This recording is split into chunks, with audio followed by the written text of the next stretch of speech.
سلام علیکم و رحمت الله و برکاته. شهر قرغانتپه یک روز دیگر بعید ماندگی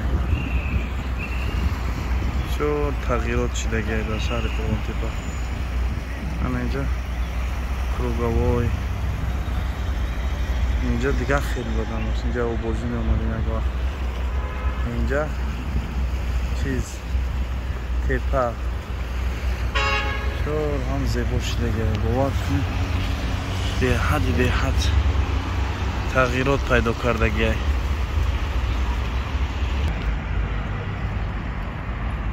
طرفی چیز چی میگم سامانی شاورما. اینجا جاهای چایخوری برای استراحت بسیار مغزه. میشینم اینجا.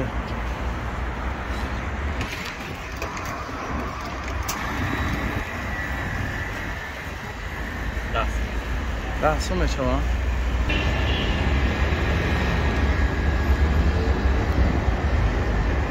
این کلاکا چند سومی هن اینه یا؟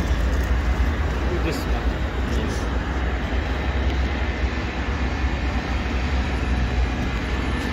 موضوعی 5 سومی شده. اینه مروجنی روزی میبینیمش چی خیلی. بسم الله الرحمن الرحیم.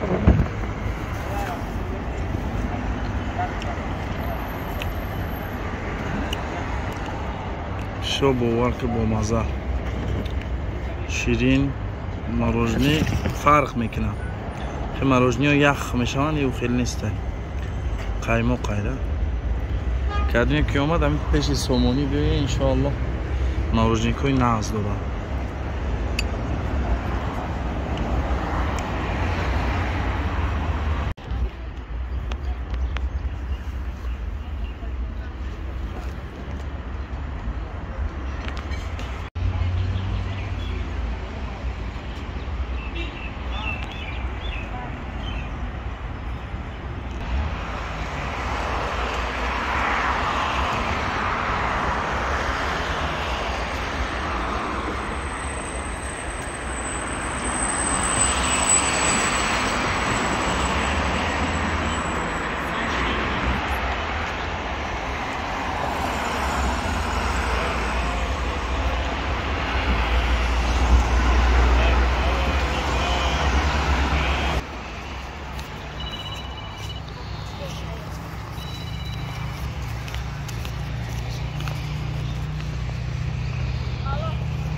روز جمعه صلوات بر رسول الله صلی الله علیه و سلم فراموش نکنید.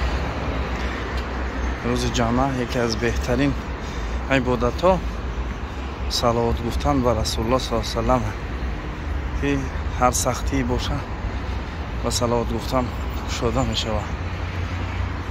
بعد سوره کهف خواندن یا گوش کردنش باشه. خب انشاءالله تعالی با یکان شهرهای دیگر رفتیم ما برای شما پیشکش میکنیم انشاءالله. این قرغانتپه از باختر شده است. ما هم چند سال نبودیم باختر شده شهرکی باختر 1111 باختر اکنون بدون چی معنی داره کنی بدون خبر کنی. این هم خیلی تا بازدید همه شما را در حفظ الله یکه و یگانه میسپارم. السلام علیکم و رحمت الله و برکاته.